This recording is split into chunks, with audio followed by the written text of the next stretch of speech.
Bismillahirrahmanirrahim. Assalamu alaikum. In today's video, we will be going to discuss the main topics of inorganic chemistry for PPSC and FPSC preparation for lecturer chemistry exam. In videos में हम लोग basic summary या gist of the chapter को discuss करेंगे. The content will be created from the FSc books of the Punjab board along with the BSc books. और inorganic के लिए मैं चौधरी सनाउल्लाह साहब की बुक को कंसल्ट कर रही हूँ. इसके अलावा कुछ सर्टेन वीडियो सोर्सेज से मैंने डाटा को गैदर किया था ड्यूरिंग माय प्रिपरेशन और उनको मैंने हैंड रिटन नोट्स के फॉर्म में कंपाइल किया है. So I will be sharing that with you. आज की वीडियो में हम लोग पीरियोडिक क्लासिफिकेशन और पीरियोडिसिटी को स्टार्ट करेंगे. The first topic in the inorganic chemistry content in both FPSC as well as PPSC and it is quite essential for interview point of view as well. सो हम लोग इसको बहुत briefly देखेंगे और सारे मेन पॉइंट्स को कवर करने की कोशिश करेंगे.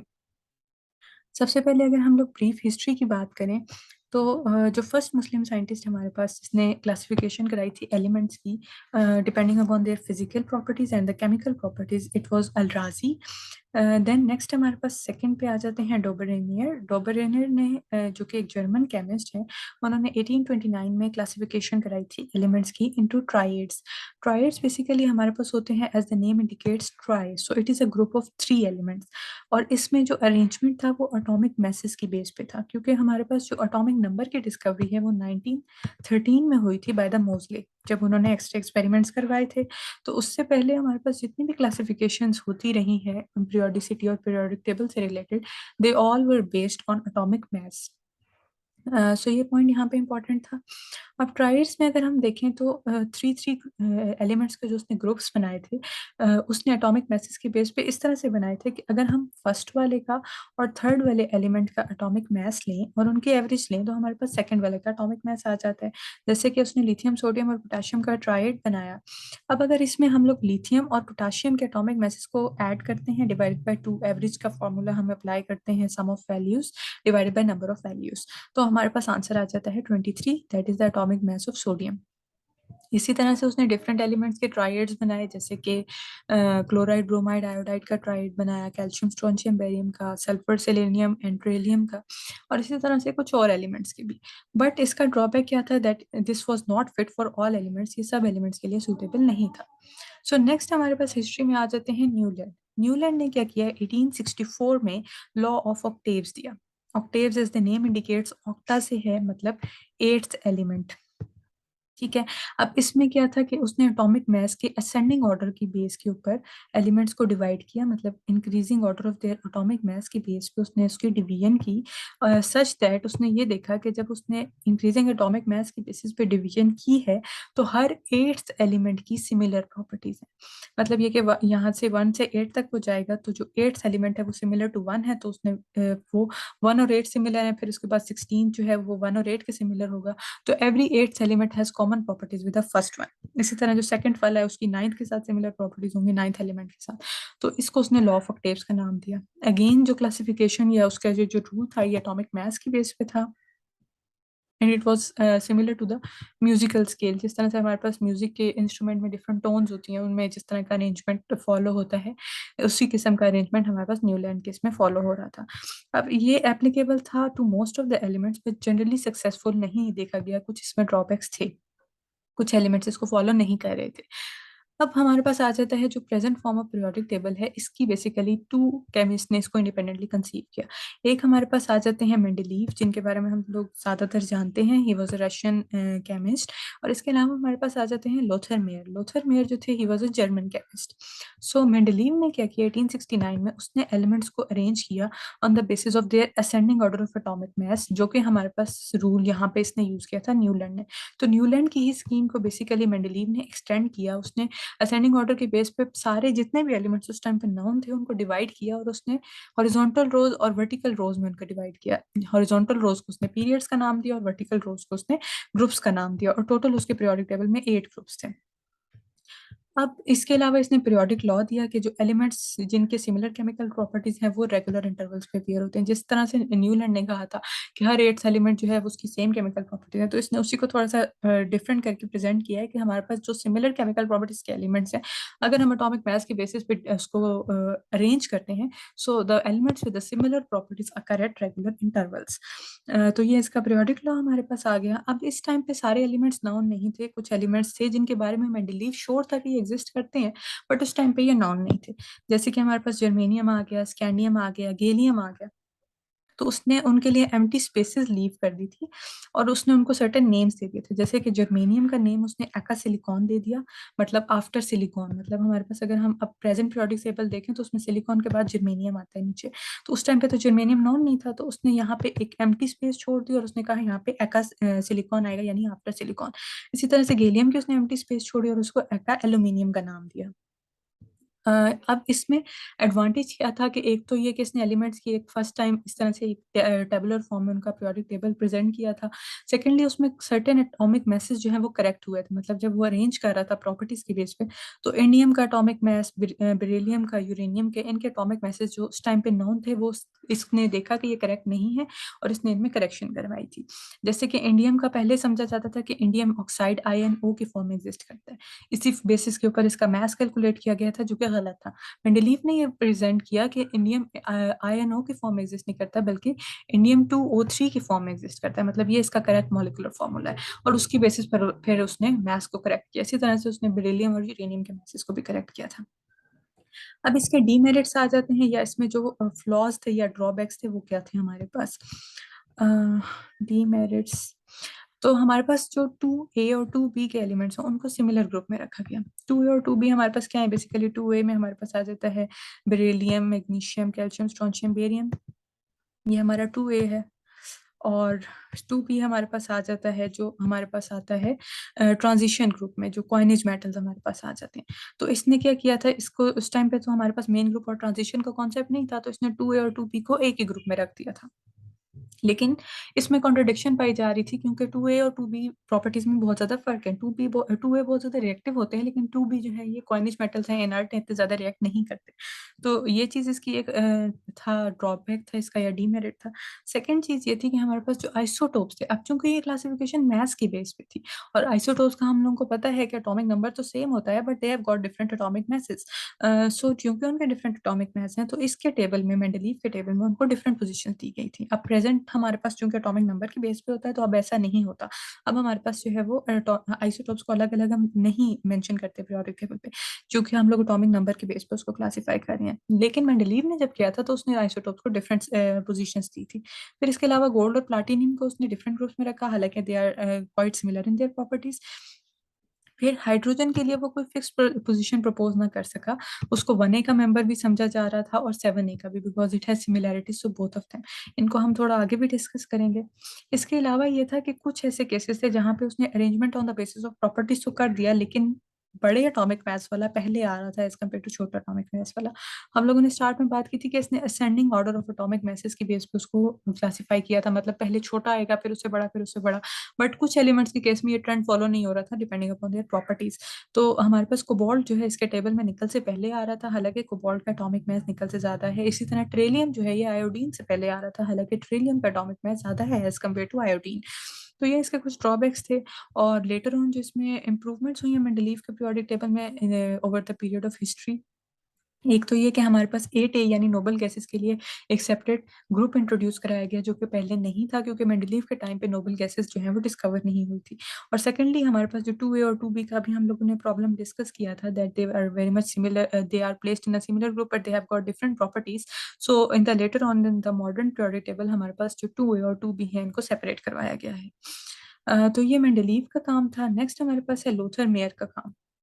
अब ये इन बाकी सारे जो न्यूलैंड का काम था और मेंडलीव का काम था, इनसे थोड़ा सा डिफरेंट है। क्योंकि जो लोथर मेयर का काम है, this was not based on atomic मास, जो कि हम लोगों ने पहले देखा सारे एटॉमिक मासेस के बेस पे डिवाइडेड थे। लेकिन जो लोथर मेयर का काम है, ये एटॉमिक वॉल्यूम के बेस पे किया गया था। अब इसने जो है वो 9 ग्रुप्स में डिवाइड किया 56 एलिमेंट्स को, और उनको एटॉमिक वॉल्यूम के बेस पे क्लासीफाई किया। अब वॉल्यूम उसने कैसे निकाला कि हमारे पास एक कॉमनली यूज फॉर्मूला होता है, density is equal to mass by volume.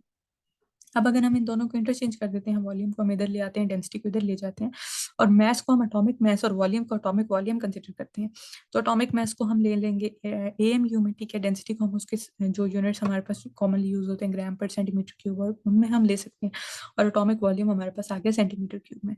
सो इस तरीके से उसने एटॉमिक मैसेस को और डेंसिटीज को यूज करते हुए एटॉमिक वॉल्यूम्स निकाले, और उसके बाद उसने कर्व्स बनाए। कर्व कैसे बनाए कि उसने एक्स एक्सिस पे एटॉमिक वेट्स को लिया, और वाई एक्सिस पे उसने लिया एटॉमिक वॉल्यूम्स को, और उसके बाद उसने ये इस तरीके से उसके लोथर मेयर कर्व्स आ रहे होते हैं। अ, अब ये मिल भी जाएंगे आपको गूगल पे। तो अब इनमें क्या होता है कि अब जो टॉप टॉप वाला एलिमेंट था ना, जैसे यहाँ पे था लिथियम, लाइक ये मैं रैंडमली यहाँ पे लिख रही हूँ, सोडियम, फिर इसी तरह से पोटाशियम, रुबीडियम, ठीक है। जो हमारे पास 1A के मेंबर्स अब हमारे पास होते हैं ना, दे वर ऑन द पीक्स, बिल्कुल सेम सेम लेवल पे थे, मतलब फर्स्ट का सबसे हाईएस्ट पीक इसकी थी, फिर इसकी। उसने देखा कि इनकी जो प्रॉपर्टीज है ना, ये आपस में बहुत ज्यादा सिमिलर है, तो उसने इनको एक ग्रुप मान लिया। फिर इसी तरह से नेक्स्ट जो इसमें कर्व्स की डिफरेंट हाइट्स और डिफरेंट लेवल्स है ना, उसकी बेसिस पे इसने डिवाइड किया, और ये कर्व्स किस बेस पे आ रहे थे, एटॉमिक वॉल्यूम की बेस पे आ रहे थे। तो इस तरीके से लोथर मैन ने काम किया। अब जो कर्व है उसमें जो एलिमेंट्स टॉप पे थे, दे have got the same properties, जैसे भी हम लोगों ने यहाँ पे देख भी लिया। तो elements of the top of the curve have the same properties, तो इस तरह से उसने इनको डिवाइड कर लिया था। सो यहाँ तक हमारे पास इसकी हिस्ट्री आ जाती है। देन हमारे पास आ जाता है मॉडर्न पीरियोडिक टेबल। अब जो मॉडर्न पीरियोडिक टेबल है, इसमें क्या डिफरेंस है कि यहाँ पे एलिमेंट्स को एटॉमिक नंबर की बेसिस पे अरेंज किया गया है। ये हमारे पास बनाया है रेंज, वर्नर और ब्यूरी ने, और इसमें 118 एलिमेंट्स डिस्कवर किए गए हैं up till now. As we all now, हमारे पास ग्रुप्स आ जाते हैं और पीरियड्स आ जाते हैं। There are 7 periods and total 18 groups हैं, जिनमें हमारे पास ए ग्रुप्स हैं और बी ग्रुप्स हैं। जो ए हैं उनको हम कहते हैं नॉर्मल या रिप्रेजेंटेटिव एलिमेंट्स, और जो बी हैं उनको हम कहते हैं they are the transition elements. और हमारे पास जो ए वाले हैं, इनमें हमारे पास मेटल्स भी हैं, 1A 2A में नॉन मेटल्स भी हैं, जैसे हम देखते हैं 7A में या 5A 6A में, और मेटलाइट्स भी एग्जिस्ट करते हैं। लेकिन जो बी ग्रुप एलिमेंट्स हैं, जो ट्रांजिशन एलिमेंट्स हैं, they are only metals, they are transition metals. यहाँ पे हमारे पास कोई नॉन मेटल्स या मेटलाइट्स नहीं है नॉर्मली। इसके अलावा यहाँ पे हमारे पास पीरियड्स की यहाँ पे हम देख लेते हैं। पीरियड्स में हमारे पास जो फर्स्ट पीरियड है, इसमें 2 एलिमेंट्स हैं, हाइड्रोजन और हीलियम। देन सेकंड और थर्ड में हमारे पास 8 एलिमेंट्स हैं, और इनको हम शॉर्ट पीरियड्स कहते हैं। देन 4 5 में हमारे पास 18 एलिमेंट्स हैं, और 6 में 32 हैं, और 7 में 24 हैं। इन सारों को हम लॉन्ग पीरियड्स कहते हैं। पहले हमारे पास 7 इनकम्प्लीट था, अब ये कंप्लीट हो चुका है। और 7 जो है, इसकी ये पेक्युलरिटी है कि इसके सारे एलिमेंट्स रेडियो एक्टिव हैं, और इसमें कोई नोबल गैस नहीं है, और ये ज्यादातर जो है ये आर्टिफिशियली प्रिपेयर्ड है। एक और यहाँ पे टर्म आ जाती है ट्रांस यूरेनिक की। ट्रांस यूरेनिक हमारे पास वो एलिमेंट्स होते हैं जो यूरेनियम के बाद हैं, मतलब having atomic number greater than uranium which is 92। और ये सारे जो है हमारे पास सिंथेटिक हैं, and they all are radioactive. दो और टर्म्स यहाँ पे हम देख लेते हैं, जो आप लोग फेमिलियर ही होंगे। एक एल्कली मेटल्स होते हैं, जो हमारे पास ग्रुप 1A के मेंबर्स होते हैं, उनको हम कहते हैं। और ये हमारे पास एल्कली मेटल्स इनको क्यों कहते हैं, because they form strong alkalis with water. और जो ग्रुप 2A के मेंबर्स हैं, they also give basic solution in water. ये भी हमारे पास बेसिस देते हैं, एल्कलीज देते हैं, but they are present in earth crust in abundance, तो इस वजह से हम इनको कहते हैं एल्कलाइन अर्थ मेटल्स। ये वाला हम नेक्स्ट में देखते हैं यहाँ पे। जी, तो अब हमारे पास जो ग्रुप्स हैं, उनमें बेसिकली 1A है, 2A है, 3A 4A 5A 6A 7A and 8A। ये हमारे पास ए ग्रुप है या मेन ग्रुप या रिप्रेजेंटेटिव एलिमेंट्स हैं। देन हमारे पास डी ब्लॉक में है 3A 3B 4B 5B 6B 7B 8B की यहाँ पे 3 रोज हैं। देन हमारे पास 1B है और 2B है। जो इसके ये रोमन न्यूमरल्स थे, ये ओल्ड क्लासिफिकेशन स्कीम में यूज किए जाते थे। अब जो मॉडर्न है उसमें हम लोगों के पास नंबर्स यूज होते हैं। सो उसमें एक सीक्वेंस में नंबर दिया गया है, 1 2 हमारे पास है, देन 3 to 12 हमारे पास इसमें डी ब्लॉक में आ जाते हैं, और 13 to 18 हमारे पास नेक्स्ट आ जाते हैं। तो टोटल हमारे पास 18 ग्रुप्स यहाँ पे बन जाते हैं। अब ये वाला जो है हमारे पास एस ब्लॉक है, क्योंकि इनकी वैलेंस शेल जो है वो एस में होता है। देन ये हमारे पास डी ब्लॉक है, और इसकी ये हमारे पास इलेक्ट्रॉनिक कॉन्फ़िगरेशन होती है n-1d 1 to 10, मतलब हमारे पास डी शेल में अप टू 10 इलेक्ट्रॉन्स आ सकते हैं, और NH2। और पी ब्लॉक में हमारे पास आ जाता है NH2 NP1 to 6। अब इनके कुछ नेम्स आ जाते हैं, इन दो के तो हमने देख लिए हैं, alkali metals and alkaline earth metals, then they are called as transition metals. अब इनमें जो 1B और 2B हैं, इनको हम कहते हैं सूडो ट्रांजिशन एलिमेंट्स या नॉन टिपिकल ट्रांजिशन एलिमेंट्स, क्योंकि इनकी प्रॉपर्टीज जो हैं वो बाकी ट्रांजिशन एलिमेंट्स से थोड़ी सी डिफरेंट होती हैं, because they have got completely filled d shell, इनमें D10 होता है। तो इस वजह से जो है ना इनकी प्रॉपर्टीज बाकियों से डिफरेंट होती हैं। इनको हम फर्दर जब ट्रांजिशन एलिमेंट्स को डिटेल में डिस्कस करेंगे तो वहाँ पे भी हम देखेंगे इंशाल्लाह। नेक्स्ट हमारे पास इनके कुछ नेम्स हैं। जो 8A है इसका तो हमें पता है, सारों को नोबल गैसेस कहते हैं इनको, या जीरो ग्रुप कहते हैं, जिसमें सारे जो मेंबर्स हैं they are gases at room temperature और ये इनर्ट होते हैं, इसीलिए इनको नोबल गैसेस कहा जाता है। 7A में हमारे पास हेलोजन्स आ जाते हैं। Halogen means salt former. Then we have 6A में जो मेंबर्स हैं इनका कॉमन नेम है चैल्कोजेंस। चैल्कोजेंस ओर फॉर्मर्स को कहते हैं, क्योंकि ये हमारे पास ओर्स बनाते हैं, मतलब ओर्स की फॉर्म में एग्जिस्ट करते हैं। जैसे ऑक्सीजन है तो ज्यादातर ओर्स में हम देखते हैं या वो ऑक्साइड ओर्स होती हैं या वो सल्फाइड ओर्स होती हैं। तो ओर्स जो होती हैं उनमें ऑक्सीजन होता है, सल्फर होता है। तो इस वजह से हम ये कहते हैं कि ये जो ग्रुप 6A के मेंबर्स हैं they are the ore forming materials. Then group 5A जो है इनको हम निकोजेंस कहते हैं, क्योंकि इनमें सबसे टॉप पे नाइट्रोजन होता है, और नाइट्रोजन जो होता है इसकी वजह से चोकिंग होती है, सफोकेशन होती है, चोक होता है, मतलब ब्रीदिंग में इश्यूज आते हैं, तो इसको निकोजेंस कहते हैं। 3 और 4A के नेम इतने कॉमन नहीं है, और ये आईयूपैक ने इनको वो भी नहीं किया हुआ, आईयूपैक अप्रूव भी नहीं है, but sometimes they are used. जो 3A है इनको हम आइकोसेजेंस या ट्राइल्स कहते हैं, और जो 4A है इनको क्रिस्टलोजेंस या टेट्राजेंस कहते हैं। अब ये बेसिकली क्या है, ट्राइल क्या होता है, tri 3 and el is for element, क्योंकि ये थर्ड मेन ग्रुप है, मेन ग्रुप एलिमेंट्स का, तो इसको इस वजह से ट्राइल्स कहते हैं। और इसी वजह से ये 4A को टेट्राइल्स कहते हैं, कि ये फोर्थ मेन टेट्राजिन्स है, क्योंकि ये फोर्थ मेन ग्रुप है। इसके अलावा आइकोसेजेंस हम लोग कहते हैं 3A को, क्योंकि जो बोरॉन है वो आइकोसाहेड्रॉन बनाता है। आइकोसाहेड्रॉन क्या होता है, हमारे पास 20 फेस्ड रेगुलर पॉलीहेड्रॉन कुछ कंपाउंड्स के अंदर। और क्रिस्टलोजेंस हम क्यों कहते हैं 4A को, क्योंकि वो क्रिस्टल्स बनाते हैं, डायमंड का स्ट्रक्चर अगर हम देख लें तो इस वजह से हम लोग जो है उनको क्रिस्टलोजेंस कहते हैं। एक बात यहाँ पे रह गई है एफ ब्लॉक से रिलेटेड। एफ ब्लॉक की हमारे पास ये इलेक्ट्रॉनिक कॉन्फ़िगरेशन है n-2 f1 to 14। देन क्योंकि एफ में हमारे पास 14 मैक्सिमम इलेक्ट्रॉन्स आ सकते हैं, देन n-1 d1 to 10, क्योंकि इसमें 10 तक आ सकते हैं, ns2। इनको हम रेयर अर्थ एलिमेंट्स कहते हैं, और यहाँ पे हमारे पास दो सीरीज आ जाती हैं, एक लेंथेनाइट सीरीज और एक एक्टिनाइट सीरीज। लेंथेनाइट में हमारे पास 4f फिल हो रहा होता है, और जो एक्टिनाइट्स है इसमें हमारे पास 5f फिल हो रहा होता है, और ये सारे रेयर अर्थ एलिमेंट्स हैं। लेंथेनाइट्स में से सिर्फ प्रोमीथियम रेडियो एक्टिव है, और एक्टिनाइट्स हमारे सारे रेडियो एक्टिव हैं। लेंथेनाइट्स रेडियो एक्टिव नहीं होते, just promethium is radioactive, but all actinides are radioactive. तो ये हमारे पास एक ब्रीफ सा ओवरव्यू हो गया है पीरियोडिक टेबल का। यहाँ पे कुछ बातें और रह गई हैं। एक तो ये कि एल्कली और बेस का एक इंटरेस्टिंग इंफॉर्मेशन टाइप चीज थी, ये इंटरव्यू में पूछी जा सकती है, कि एल्कलीज और बेस में क्या फर्क होता है। तो एल्कलीज बेसिकली वो बेसिस होती हैं जो वाटर में डिसॉल्व होकर OH- आयंस रिलीज करती हैं। हमारे पास सारी एल्कलीज बेसिस हो सकती हैं, क्योंकि सारी एल्कलीज होती ही बेस हैं, लेकिन सारी बेसिस एल्कलीज नहीं हो सकती, क्योंकि सारी बेसिस वाटर में डिसॉल्व नहीं होती, या वाटर में डिसॉल्व होकर OH नहीं देती। So all alkalies are bases, but all bases are not alkalis.